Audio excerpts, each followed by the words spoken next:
둘러봐도 보이지 않고 막혀버린 삶의 현실들 가슴 속에 시린 눈물과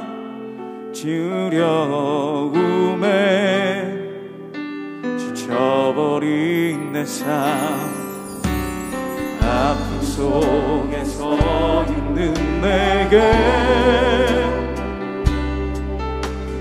안타까워 손 내미시네 눈을 뜨니 주님 계시네 나를 안고 내 길로 날 인도하시네 지금 이 자리에서 주를 바라보며 지금 이 자리에서 주가 영광 받으시도록 주께 승복하리라 주께 나가리라 지금 이 자리에서 살아내리라.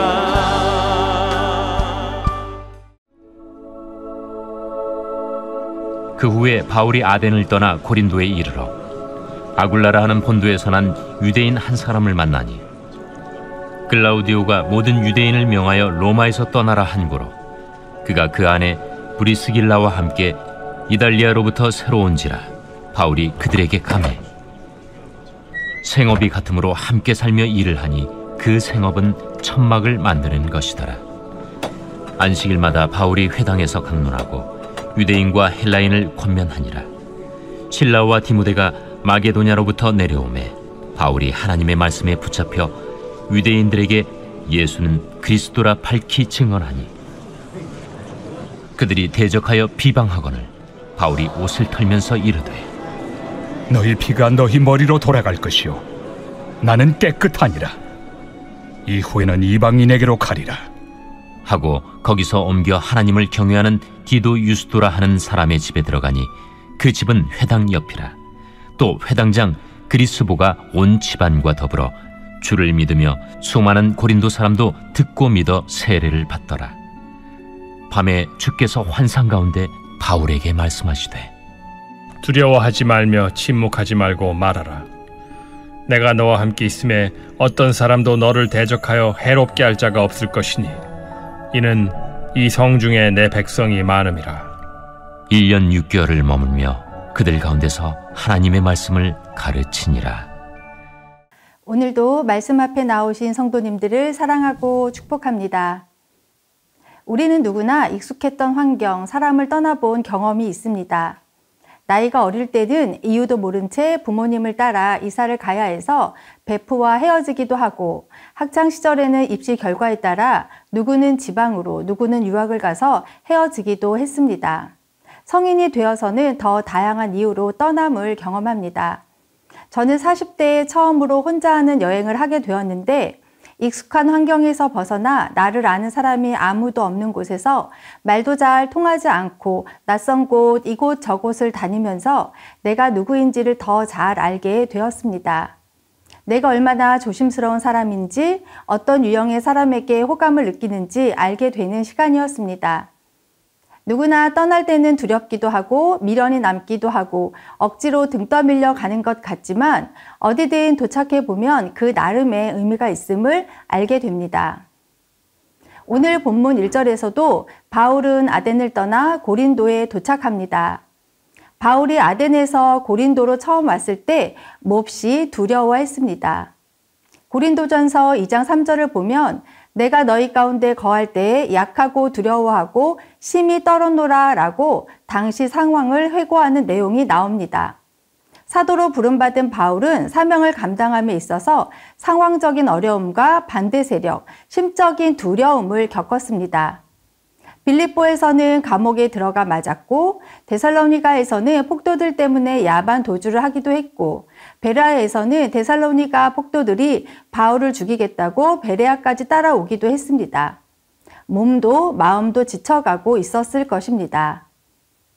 아덴은 철학과 학문의 도시였기 때문에 바울 자신이 학문에 능통했으므로 많은 철학자들과 사상적 논쟁을 통해 복음을 효과적으로 전할 수 있을 것이라고 생각했지만 별로 열매를 보지 못하고 고린도로 혼자 오게 된 것입니다. 바울이 아덴을 떠나서 온 고린도는 동방과 아프리카와 유럽을 잇는 긴 무역로의 중간에 위치해 있는 인구가 많고 부가 집중된 도시였습니다. 항구 도시이기 때문에 안전한 항해를 기원하는 각 나라의 우상들이 총집결한 현란한 우상 숭배의 도시이기도 했습니다. 사랑의 여신 아프로디테를 숭배하는 신전이 있었고 이곳에 대략 1000명 정도의 여사제들이 있었는데 이들은 창녀로 신전에서 온갖 음행을 자행했습니다. 아덴과 사뭇 다른 도시의 분위기가 바울을 두렵게 했을 수도 있을 것 같습니다. 바울이 아덴을 떠나 혼자 고린도에 왔지만 하나님은 이곳에서 아굴라를 만나게 하십니다. 바울이 아덴을 떠나 고린도에 왔던 것처럼 아굴라도 떠나온 사람입니다. 아굴라는 본도에서 태어난 유대인으로 로마 귀족 출신인 브리스길라와 결혼해 로마에 살고 있었습니다. 아굴라와 브리스길라 부부는 로마에서 상당한 부를 이루며 살았던 것으로 알려져 있습니다. 당시 로마에서 크세스토스 소동이라고 불리는 유대교도와 기독교도 사이에 잦은 분쟁이 일어나자 당시 로마 황제였던 글라우디오가 로마에서 유대인 추방령을 내려 유대인들을 로마 본토에서 쫓아냈습니다. 그때 아굴라와 브리스길라 부부도 로마를 떠나 고린도에 정착한 것으로 보입니다. 바울도 떠나왔고 아굴라와 브리스길라도 떠나온 사람들입니다. 떠나야만 만나게 되는 사람들이 있습니다.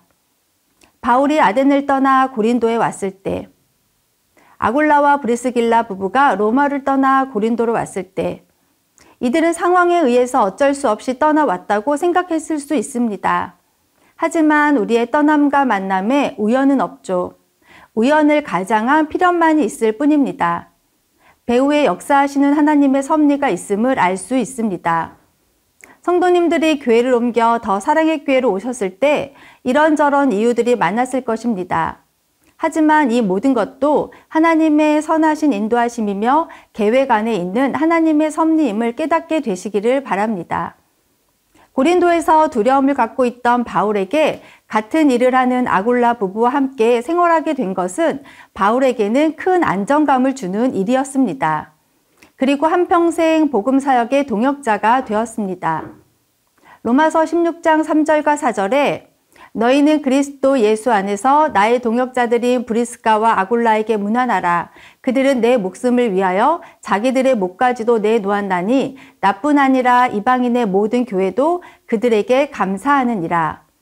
바울과 아굴라 부부는 생사를 같이 할 수 있는 문경지교가 되었던 것입니다. 사랑하는 성도 여러분, 더 사랑의 교회 안에서 이런 신앙의 동역자를 만나는 은혜가 있기를 바랍니다. 바울과 아굴라는 텐트 만드는 일로 직업이 같았습니다. 우리도 같은 업종에 일하는 사람들과는 대화도 잘 통하고 왠지 모를 연대의식 같은 것도 느끼게 됩니다. 바울과 아굴라도 그랬던 것 같습니다. 바울은 전도 여행을 하면서 육체적, 정신적, 심리적 어려움을 많이 겪어서 심신이 많이 지친 상태였습니다. 그것을 누구보다 잘 아는 하나님이 바울 자신은 미처 몰랐지만 바울을 회복시키고 돕는 사람을 앞서 준비해 놓으신 것입니다. 우리 삶도 마찬가지입니다. 치열한 세상에서 경쟁적으로, 투쟁적으로 삶을 살아내다 보면 심신이 지치고 영혼까지도 탈탈 털려서 너덜너덜해질 때가 있습니다. 그때가 우리 주변을 돌아볼 때입니다. 성도님 주변을 둘러보시기 바랍니다. 바울에게 아굴라 부부를 준비시켜 놓으신 것처럼 성도님 주변에도 하나님이 보내신 사람이 있을 것입니다. 바울이 그들에게 갔던 것처럼 혼자 힘들어하지 마시고 그 사람에게 먼저 마음의 문을 여시길 바랍니다. 반대로 누군가에게 아굴라와 브리스길라처럼 위로가 되어주고 힘이 되어주셨으면 합니다. 영적인 눈을 열어 성도님들 주변에 신음하고 아파하는 사람을 보게 해달라고 기도하고 힘들고 어려움을 겪는 사람들에게 사랑의 손길을 내밀어 주시길 바랍니다. 이제 바울의 삶에 베이스 캠프가 차려지게 되었습니다. 베이스 캠프를 치는 이유는 높은 산을 오르기 위해서 만드는 것입니다. 베이스 캠프 자체가 목적은 아닙니다. 더 높은 이상과 수행해야 할 미션이 있습니다. 생활에서 안정을 찾은 바울은 안식일마다 회당에서 말씀을 전하고 유대인과 헬라인들에게 복음을 전했습니다. 바울이 고린도에서 텐트를 만들면서 열심히 일했던 이유는 복음을 전하기 위해서였습니다. 이것이 우리에게도 이 세상에서 삶을 안정적으로 살아야 하는 이유입니다. 믿는다고 하면서 게으름을 피운다든지 대충대충 일을 해서는 안 됩니다. 세상 일도 죽게 하듯 해야 합니다. 삶이 바탕이 되어야 우리가 전하는 복음이 힘있게 전해지고 세상 사람들에게 도전이 되겠죠. 안정적으로 복음 사역을 시작하자 하나님은 더 큰 격려를 주십니다. 사랑하는 동역자 실라와 디모데가 마게도냐로부터 바울에게로 온 것입니다. 데살로니가 전서에 당시를 회고하면서 바울이 이렇게 말합니다. 지금은 디모데가 너희에게로부터 와서 너희 믿음과 사랑의 기쁜 소식을 우리에게 전하고 또 너희가 항상 우리를 잘 생각하여 우리가 너희를 간절히 보고자 함과 같이 너희도 우리를 간절히 보고자 한다 하니 이러므로 형제들아 우리가 모든 궁핍과 환난 가운데서 너희 믿음으로 말미암아 너희에게 위로를 받았노라. 그러므로 너희가 주 안에 굳게 선즉 우리가 이제는 살리라. 어려움에 처했던 데살로니가 교회가 믿음의 진보를 이루고 있다는 소식을 실라와 디모데로부터 전해 들은 바울은 큰 격려를 받았고 사명을 감당할 힘을 얻었을 것입니다. 그러자 더욱 강력하게 유대인들에게 복음을 전할 수 있게 되었습니다. 4절에는 유대인과 헬라인을 권면했다고 나오는데 5절에서는 마게도냐로부터 실라와 디모데가 오자 바울이 하나님의 말씀에 붙잡혔다고 나옵니다. 말씀에 사로잡혀 유대인들에게 담대하게 예수는 그리스도라고 소리 높여 증언했습니다. 이방인의 사도로 부름받은 사명을 힘있게 감당하고 있는 모습을 볼 수 있습니다. 우리도 말씀에 사로잡힐 때만이 삶의 자리에서 예수 믿으세요. 예수님 믿어야 죄 용서 받고 영생을 누릴 수 있습니다. 라고 담대히 증거할 수 있게 되는 것입니다. 그러나 바울이 하나님의 말씀에 사로잡혀 복음을 전했지만 유대인들은 바울을 대적하고 비방하고 나서게 되었습니다. 결국 바울도 유대인들에게 복음 전하기를 그만두기로 합니다. 유대인들을 향해 에스겔 33장에 나오는 말씀을 인용하는데 4절부터 6절입니다. 그들이 나팔 소리를 듣고도 정신 차리지 아니하므로 그 임하는 칼에 제거함을 당하면 그 피가 자기의 머리로 돌아갈 것이라. 그가 경고를 받았던들 자기 생명을 보전하였을 것이나 나팔 소리를 듣고도 경고를 받지 아니하였으니 그 피가 자기에게로 돌아가리라. 그러나 칼이 임함을 파수꾼이 보고도 나팔을 불지 아니하여 백성에게 경고하지 아니하므로 그 중에 한 사람이 그 임하는 칼에 제거당하면 그는 자기 죄악으로 말미암아 제거되려니와 그 죄는 내가 파수꾼의 손에서 찾으리라. 결국 자신은 파수꾼의 사명을 다했지만 유대인인 너희들이 믿지 않았으므로 나는 책임이 없다는 말입니다. 말씀을 준비하면서 바울이 어떤 심정으로 이런 말을 했을까를 묵상해 보니 고린도에서도 복음의 열매가 없자 많이 낙심한 듯 보입니다. 유대인들이 복음을 거부하자 이방인들에게 복음을 전하기 위해 베이스 캠프를 디도 유스도의 집으로 옮깁니다. 마침 디도 유스도의 집이 회당 옆이었습니다. 유대인들이 복음을 받아들이지 않자 바울은 베이스 캠프를 이방인의 집으로 옮기고 이방인들에게 복음을 전했습니다. 그런데 놀랍게도 유대인에게 복음을 전하기 위한 베이스 캠프를 떠나 이방인 전도를 위해 머물렀던 곳에서 회당장 그리스보와 그의 온 가족이 주를 믿는 놀라운 열매를 거두게 됩니다. 유대인들을 향한 바울의 수고가 헛되지 않았음을 보여주셨습니다. 하나님은 아굴라와 브리스길라 부부를 통해서 바울을 격려하셨고 실라와 디모데를 통해서도 격려해 주셨습니다. 그러나 결정적 한 방이 필요하다고 생각하셨던 것 같습니다. 바울의 꿈에 나타나셨습니다. 바울의 꿈에 나타나 하나님이 하신 말씀을 메시지 성경으로 보면 계속 밀고 나가거라. 누구에게든지 겁을 먹거나 침묵해서는 안 된다. 무슨 일이 있어도 내가 너와 함께하니 아무도 너를 해칠 수 없다. 이 도시에 내 편에 서 있는 사람이 얼마나 많은지 너는 모른다. 비록 꿈이지만 꿈에서라도 하나님의 음성을 들은 바울이 얼마나 큰 격려를 받았는지 알 수 있습니다. 하나님은 사람을 통해서 우리들을 격려해 주십니다. 하나님은 말씀을 통해서 우리들을 격려해 주십니다. 그 결과 바울은 1년 반이라는 시간을 고린도 사람들에게 신실하게 예수가 그리스도임을 선포했고 말씀을 가르쳐서 교회가 세워졌습니다. 성도님들 삶이 힘든가요? 낙심되는 일들이 많으시죠? 이 길이 맞나 싶어서 갈팡질팡 하시나요?